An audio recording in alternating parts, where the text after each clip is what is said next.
everybody. I just want to say I'm sorry for how this looks. I am here alone today, and I am technologically inept. And so I really did my best. I've been trying very hard, but it's just not going to happen. It's not going to be beautiful today, and that's totally fine. It's okay, because we have another lesson from our Proverbs series, and so far all of those have been beautiful. So that's going to make up for this lack of pizzazz here today. Sorry about that. So yeah, I think I'll just dive right in. It's literally just me here today, so we won't be having any fun discussions, unfortunately, but that's okay. That's fine. So we'll jump right in. We're doing Proverbs 10 today and maybe 11, depending on how long it takes me to get through number 10. So yeah, I'm just going to go on ahead and start. The Proverbs of Solomon.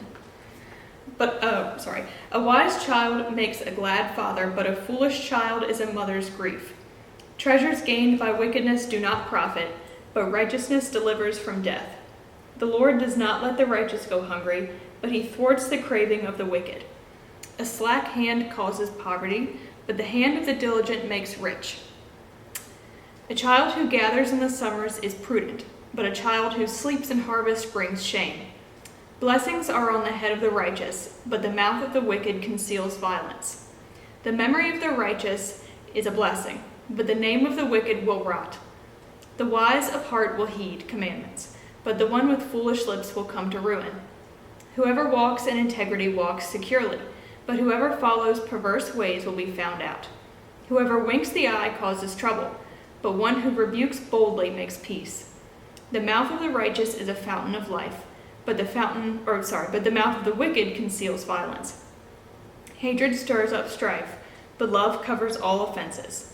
On the lips of one who has understanding, wisdom is found, but a rod is for the back of one who lacks sense. The wise lay up knowledge, but the mouth of a fool brings ruin near. The wealth of the rich is their fortress. The poverty of the poor is their ruin. The wage of the righteous leads to life, the gain of the wicked to sin. Whoever heeds instruction is on the path to life, but whoever rejects a rebuke goes astray. Lying lips conceal hatred, and whoever utters slander is a fool. When words are many, transgression is not lacking, but the prudent are restrained in speech. The tongue of the righteous is choice silver. The mind of the wicked is of little worth. The lips of the righteous feed many, but fools die for lack of sense. The blessing of the Lord makes rich, and toil adds nothing to it. Doing wrong is like a sport to a fool, but wise conduct is pleasing to a person of understanding. What the wicked dread will come upon them, but the desire of the righteous will be granted. When the tempest passes, the wicked are no more, but the righteous are established forever. Like vinegar to the teeth and smoke to the eyes, so are the lazy to their employers. The fear of the Lord prolongs life, but the years of the wicked will be short. The hope of the righteous ends in gladness, but the expectation of the wicked comes to nothing. The way of the Lord is a stronghold for the upright, but destruction for evildoers. The righteous will never totter, but the wicked will not remain on the earth. The mouth of the righteous brings forth wisdom, but the perverse tongue will be cut off. The lips of the righteous know what is acceptable, but the mouth of the wicked what is perverse. Okay, so another long proverb, but again, as are most of the Proverbs, it's definitely centered around the benefits of wisdom and the consequences of lacking in wisdom. So, as I like to do, I kind of thought we'd go line by line in a way.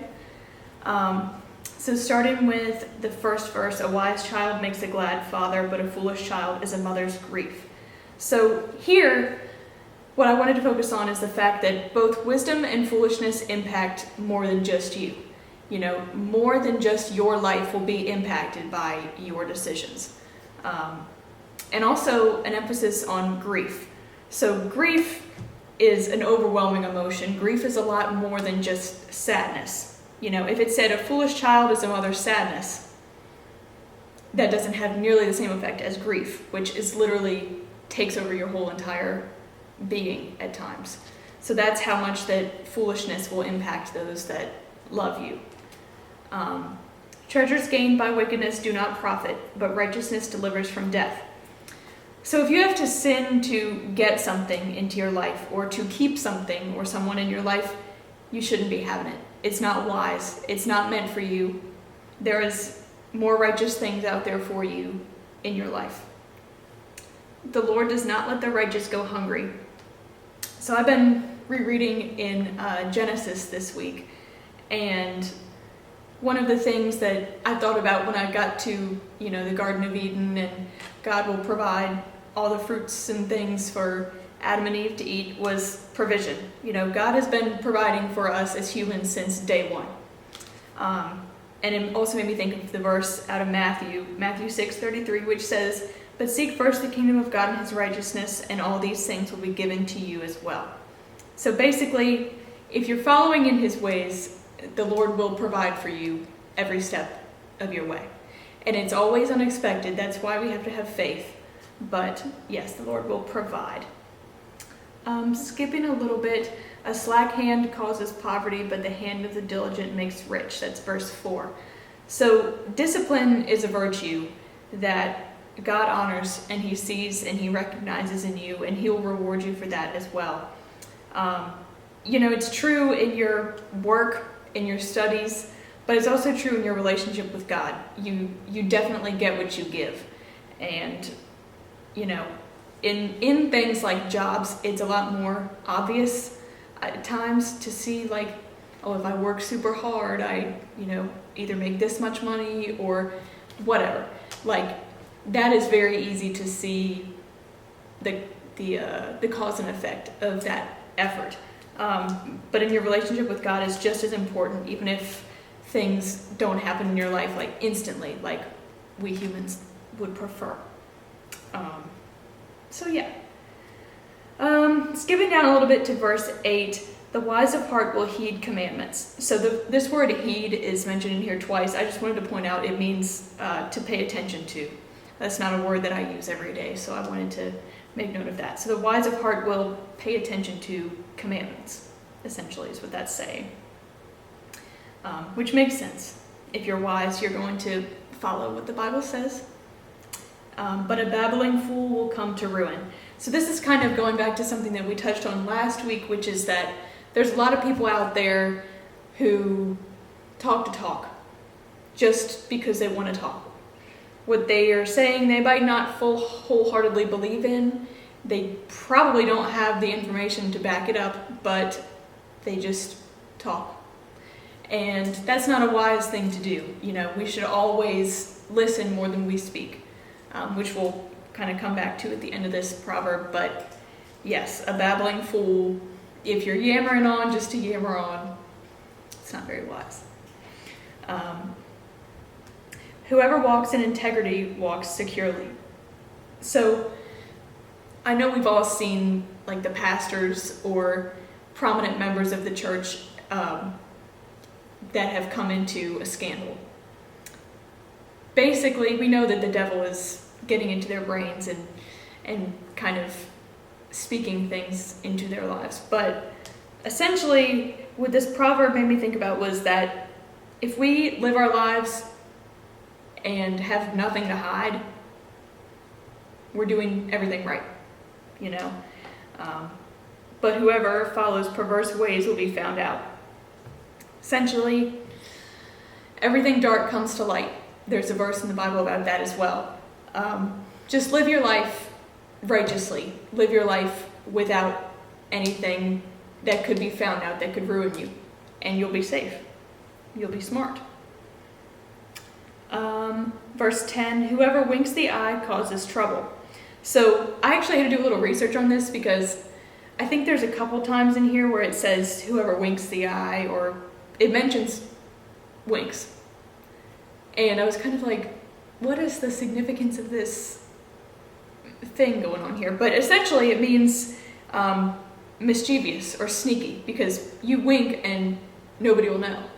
It's not like you clap because everyone in the room will hear you. Whoever sees you wink, you're making direct eye contact with them. So it's sneaky.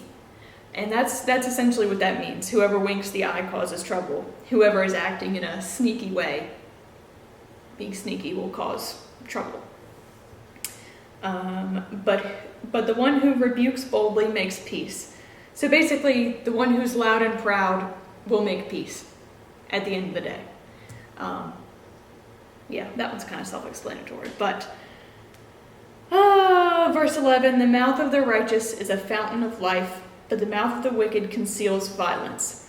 So we'll get to this in a couple weeks, but Proverbs 18:21 says, death and life are in the power of the tongue, and those who love it eat its fruits. So literally what this verse is saying is, if you love the power that speaking gives you and the authority that speaking gives you, you're going to reap what you sow from it. So if you speak a bunch of slanderous, evil nonsense, those things are going to come back to you. But if you are speaking life, if you are speaking righteously, if you are speaking from the Bible and in an obedient way, you are going to reap what you sow from that too. There's a part in here somewhere.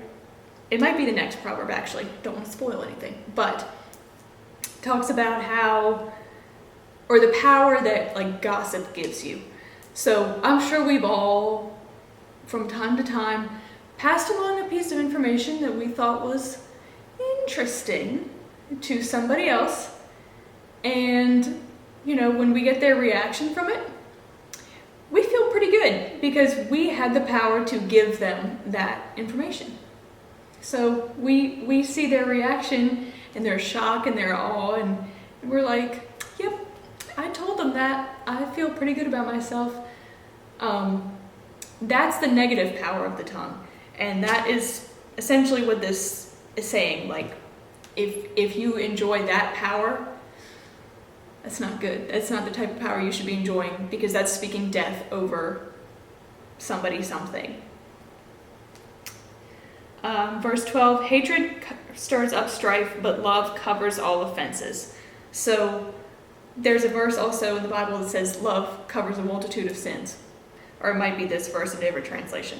But essentially what that means is love overlooks, love forgives, love forgets a multitude of sins. So if you have more love in your heart than hate, then sins are going to be washed clean from everyone else's, from your perspective, everyone else. On the lips of one who has understanding, wisdom is found, but a rod is for the back of one who lacks sense. Essentially, being dumb always has consequences. Always. You're never going to escape them. The wise lay up knowledge. So the wise store up knowledge, basically, is what that is saying. And I think we talked about this a couple weeks ago, but when you really seek wisdom and knowledge from the Lord, like, you can't get enough. You want to know everything.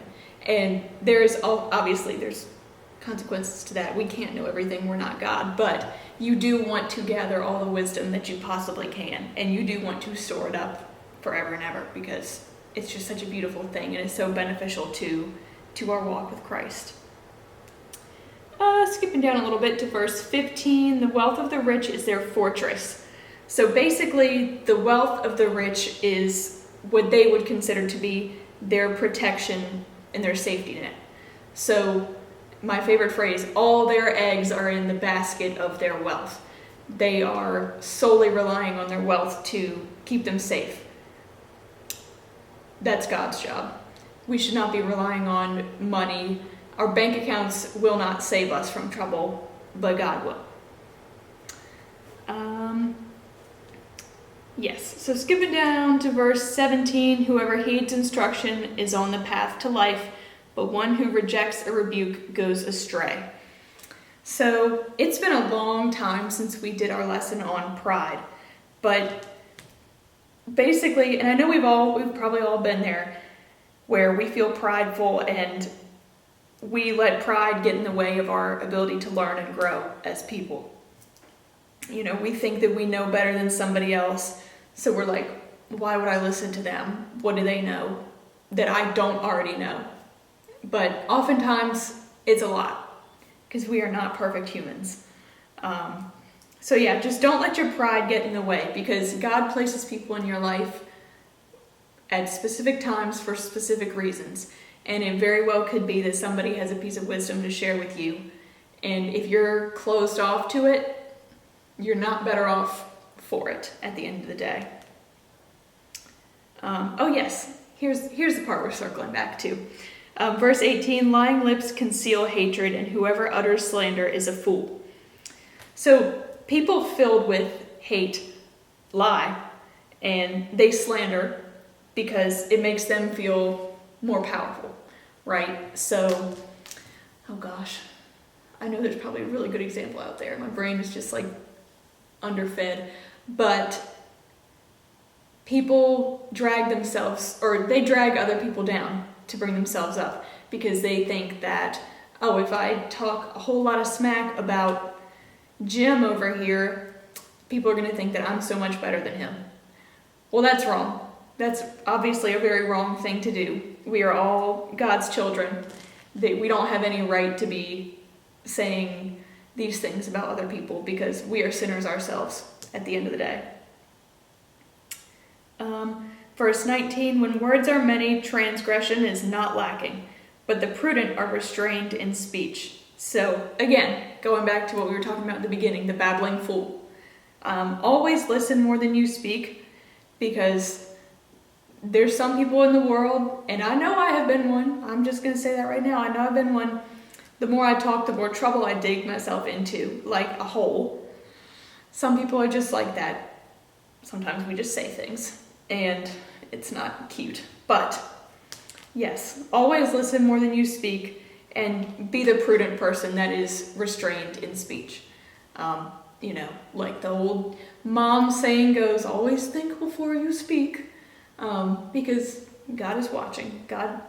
He's seeing all the things that we say and think and do. So yes, always listen more than you speak. Verse 21, the lips of the righteous feed many, but the fools die for lack of sense. So again, sustenance. Wisdom will keep you alive. It will keep you fed. It will keep you straight, while foolishness will starve you to death. Foolishness will not feed your soul in any way, basically. Doing wrong is like sport to a fool. This one made me think about like movie villains. Who's a good one? What's a good example of one? I'm trying to think. I don't know. Somebody probably came to mind when I said that, but like a movie villain that they're just plotting on the downfall of the main character, and they just love coming up with schemes. Like Dr. Doofenshmirtz is a perfect one, because he just loves coming up with all the schemes. And yeah, it's like sport to him, because he is enjoying doing wrong, which he thinks is doing right, but he's doing wrong.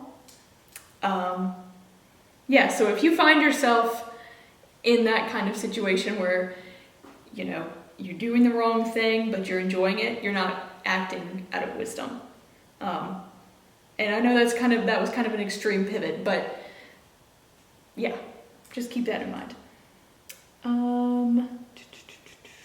Verse 24, what the wicked dread will come upon them, because they bring it upon themselves, essentially. If you are speaking only evil into the world, evil's going to come back to you, because you are existing in that evil scape that you have created for yourself. So yes, but the desire of the righteous will be granted. It never pays to be the fool. There was a lot of verses towards the end that were a little bit more self-explanatory, kind of reiterations of the same thing. So I'm going to skip down a little bit more to verse 27. The fear of the Lord prolongs life, but the years of the wicked will be short. So I don't know if any of y'all follow like the science facts kind of accounts on Instagram, but I have seen so many posts recently about like being a Christian does actually prolong your life. And it makes perfect sense if you think about the fact that when executed properly, we don't worry. We put our trust in God. We're generally healthier people. We know that our body is a temple. Do we still eat cheese and fried chicken? Of course. But hopefully not every day. We're not going out and getting drunk and partying and doing crazy things. What else? There's just many things that prolong your life that Christians do more regularly than those who do not follow the faith. We're overall happier people because what do we have to worry about? We're going to heaven. And what better news is that? Or what better news is there than that, right? So that's pretty cool. Pretty cool.